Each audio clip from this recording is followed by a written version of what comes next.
Artificial intelligence కృత్రిమ మేధా technology వల్ల సాంప్రదాయ జ్యోతిష్యులకి ఇక కాలం తీరడం ఖాయం అనేటువంటి వాదనలు ఇప్పుడు సామాజిక మాధ్యమాల్లో బలంగా వినపడుతూ ఉన్నాయి.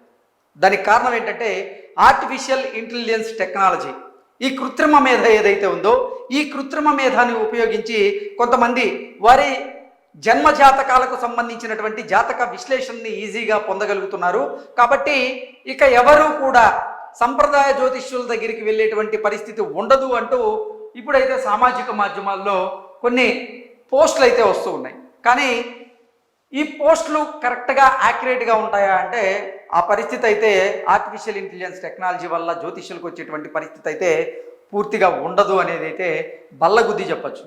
ఎందుకంటే ఆర్టిఫిషియల్ ఇంటెలిజెన్స్ టెక్నాలజీని ఉపయోగించి ఏ అయితే ప్లాట్ఫామ్స్ అంటే ఓపెన్ ఏఐ, జెమిని, అలాగే చాట్ జీపీటీ, గ్రోక్ ఇటువంటి అంటే ఆర్టిఫిషియల్ ఇంటెలిజెన్స్ ప్లాట్ఫామ్స్ ఏవైతే ఉన్నాయో అవేంటంటే జాతకునికి సంబంధించినటువంటి జాతక విశ్లేషణ చేసేందుకు పుట్టిన సమయాన్ని, పుట్టిన రోజుని, అలాగే పుట్టిన ప్రాంతాన్ని, పుట్టిన నెలని, పుట్టిన సంవత్సరాన్ని వీటన్నింటినీ ఆధారంగా చేసుకొని ఇప్పటి వరకు జ్యోతిష్యులు అంటే సాంప్రదాయ జ్యోతిష్యులు ఎలాగైతే వాటన్నింటినీ దృష్టిలో పెట్టుకొని జాతక విశ్లేషణ చేశారో ఆ ఆర్టికల్స్ ఆధారంగా ఇప్పుడు ఓపెన్ ఏఐ కానీ, జెమినీ కానీ, గ్రోక్ కానీ, అలాగే చాట్ జీపీటీ కానీ ఇవన్నీ ఏంటంటే ఆ జాతకానికి సంబంధించినటువంటి జాతక విశ్లేషణ చేసే అటువంటి ప్రయత్నం చేస్తాయి.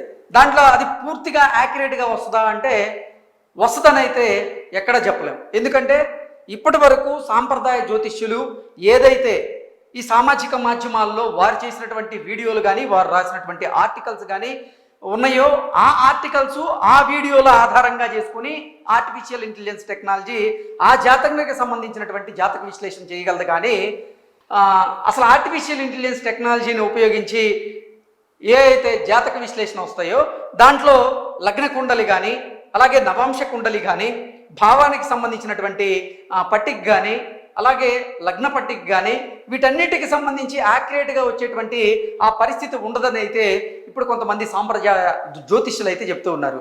నిజంగా ఆర్టిఫిషియల్ ఇంటెలిజెన్స్ టెక్నాలజీ వల్ల ఒక జాతకుడు తన పూర్తి జాతకాన్ని పొందగలడా అంటే అది 100కు 100% పొందలేడని అయితే బలంగా మనం చెప్పచ్చు.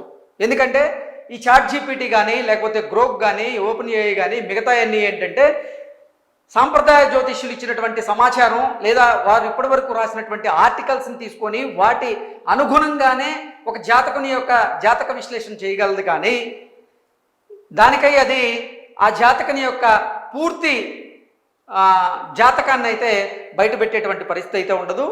జాతకుడు పుట్టినటువంటి సమయం ఆధారంగా, ఆయన పుట్టినటువంటి ప్రాంతం ఆధారంగా, ఆయన పుట్టినటువంటి నెల, తేదీ, సంవత్సరం అన్నింటినీ తీసుకొని పరిగణలోకి ఈవెన్ సెకండ్స్తో పాటుగా సాంప్రదాయ జ్యోతిష్యుడు ఒక పట్టిక గీసి అంటే లగ్న పట్టిక కానీ, రాశి పట్టిక కానీ, భావాలకు సంబంధించిన పట్టిక కానీ వీటన్నింటినీ గీసి మొత్తం అన్నీ చెక్ చేసి ఏ సంవత్సరంలో ఏ దశ నడుస్తుంది, ఏ దశలో ఏ అంతర్దశ నడుస్తుంది, ఆ అంతర్దశలో ఈ జాతకుడికి ఎటువంటి ప్రభావం ఉండేటువంటి అవకాశం ఉంది, ఇలా రకరకాలుగా విశ్లేషణ చేసేదానికి అవకాశం ఉంటుంది. కానీ ఈ chat GPT, open AI, Gemini, అలాగే పర్ప్లెక్సిటీ ఇటువంటి అప్లికేషన్స్ వాడి లేదా ఇటువంటి ఆర్టిఫిషియల్ ఇంటెలిజెన్స్ టెక్నాలజీ ప్లాట్ఫామ్స్ని ఉపయోగించి జాతకానికి సంబంధించి 100% యాక్యురేట్గా జాతక విశ్లేషణ చేసేటువంటి పరిస్థితి అయితే ఉండదు. మామూలుగానే అసలు సాంప్రదాయ జ్యోతిష్యుడే 100కి 100% జాతక విశ్లేషణ చేయాలంటే అది చాలా క్లిష్టమైనటువంటి పరిస్థితుల్ని కూడుకున్నటువంటి పని అది. కాబట్టి ఒక సాంప్రదాయ జ్యోతిష్యుడు చెప్పేటువంటి జాతక విశ్లేషణ ఏదైతే ఉందో అది ఆర్టిఫిషియల్ ఇంటెలిజెన్స్ దాన్ని భర్తీ చేయగలదా అంటే అదైతే 100కు 100% ప్రశ్నార్థకంగా ఉండేటువంటి అవకాశం అయితే బలంగా ఉంది. కాబట్టి నిజంగా ఓపెన్ ఏఐ వచ్చిందనో లేకపోతే ఆర్టిఫిషియల్ ఇంటెలిజెన్స్ టెక్నాలజీ పెరిగి ఆ ఆర్టిఫిషియల్ ఇంటెలిజెన్స్ టెక్నాలజీ వల్ల ప్రతి ఒక్కరూ వారి జాతకాలను వాళ్ళు చూసుకోవాలి అనుకుని చాలామంది అనుకుంటారు. కానీ సాంప్రదాయ జ్యోతిష్యుడు చెప్పినంత యాక్యురేట్గా ఈ ఆర్టిఫిషియల్ ఇంటెలిజెన్స్ టెక్నాలజీ చెప్పగలదా అంటే అదైతే 100కు 100% కాదనేటువంటి సమాధానాలు అయితే వస్తున్నాయి. దానికి కారణం ఏంటంటే నిజంగా ఈ ఆర్టిఫిషియల్ ఇంటెలిజెన్స్ టెక్నాలజీ ఎవరు రూపొందించింది? ఒక మనిషి తన నైపుణ్యతతో రూపొందించినటువంటి technology artificial intelligence technology. Artificial intelligence technology ప్రపంచంలో ఉన్నటువంటి ప్రతిదీ చెప్పగలదా అంటే దాంట్లో పొందుపరిచినటువంటి విషయాల్లో మాత్రమే కూలంకషంగా అది బయటికి చెప్పేటువంటి పరిస్థితి ఉంటుంది. కానీ జాతక విశ్లేషణకు సంబంధించినటువంటి ప్రతి అంశం ఇప్పుడు అంతర్జాలంలో ఉంటుందా అంటే చాలా సాంప్రదాయ జ్యోతిష్యులు అయితే చాలామంది దానికి కాదనేటువంటి సమాధానం అయితే ఇస్తున్నారు. కాబట్టి ఈ ఆర్టిఫిషియల్ ఇంటెలిజెన్స్ టెక్నాలజీ వల్ల సాంప్రదాయ జ్యోతిష్యుల పని ఇక అయిపోయినట్టే, వాళ్ళ కాలం తీరింది అనుకొని ఎవరైతే సంబరపడుతున్న వారు ఉన్నారో వారందరికీ ఇదైతే బ్యాడ్ న్యూస్ అని చెప్పొచ్చు. Thank you so much.